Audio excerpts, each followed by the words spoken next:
Party ఫిరాయింపుల వల్ల ప్రజల్లో తీవ్ర అసహ్యం ఏర్పడింది. ప్రజాస్వామ్య సమగ్రతను దెబ్బతీస్తూ ఓటర్ల తీర్పును అపహాస్యం చేస్తూ ఒక పార్టీ టికెట్ పై గెలిచి మరో పార్టీలోకి దూకే అయారాం గయారాంల సంఖ్య రోజు రోజుకు పెరుగుతున్నది. ఈ నీచం పరిస్థితి రాజకీయ వ్యవస్థలో మరింత అస్థిరతను గందరగోళాన్ని సృష్టిస్తున్నది.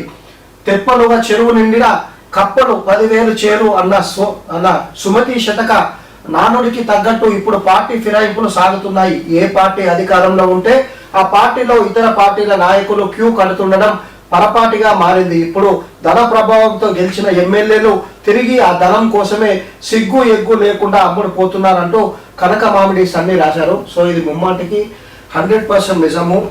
ఒకప్పుడు రాజకీయాల్లో ఎంతో విలువలు ఉండే, ఇప్పుడు విలువలు లేవు, పాడలేవు.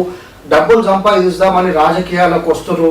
ఏదో రాజకీయంలోకి వచ్చే ముందు షోపుటప్గా ఏదో సేవా కార్యక్రమాలు చేసినట్టు సేవా కార్యక్రమాలు చేస్తున్నారు. సో అధికారంలోకి వచ్చినాక సేవ ఉండదు, పాడు ఉండదు. ఆ సేవలు చేయరు, ఏం చేయరు. సో ఆ రూపాయి పెట్టిన దానికి 10 రూపాయలు సంపాదించే విధంగా తయారయ్యారు. సో అది పక్కన పెడితే ఒక పార్టీ పైన గెలిచి మరో పార్టీలకు పోవడం సిగ్గుచేటు కాదా? ఒకసారి ఆలోచించండి. మిమ్మల్ని అక్కడ అన్ని పార్టీల నాయకులు ఉన్నప్పుడు, అన్ని పార్టీల గుర్తులు ఉన్నప్పుడు కూడా అవి వద్దని చెప్పి ఒక పార్టీ గుర్తు పైన మిమ్మల్ని గెలిపిస్తే ఆ గుర్తు ఆ పార్టీని కాదని మీరు వేరే పార్టీలో పోతున్నంటే మీరు ప్రజాస్వామ్యంకి మీరు ఏం విలువలు ఇస్తున్నట్టు? సో ప్రజలు మీకు ఓట్లేసి ఏం లాభం? మరి ఒక్కసారి ప్రజలు మీరందరూ జాగ్రత్తగా ఆలోచించాలి.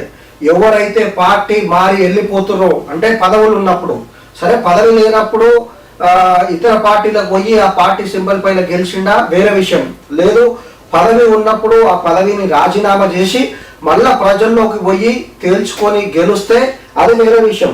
సో ఇట్లా చేయకుండా ఒక సింబల్ పైన గెలిచి, ఒక పార్టీ సింబల్ పైన గెలిచి ఇంకో పార్టీలకు పోవడం అనేది నమ్మక ద్రోహమే అవుతుంది, ప్రజలను మోసం చేసినట్టు అవుతుంది. సో ప్రజలు ఇట్లాంటి నాయకులతోని జాగ్రత్తగా ఉండాలి. లేకపోతే వాళ్ళు ఏం చేస్తారంటే సో మిమ్మల్ని కీలు బొమ్మలు చేసి ఆడిస్తారు.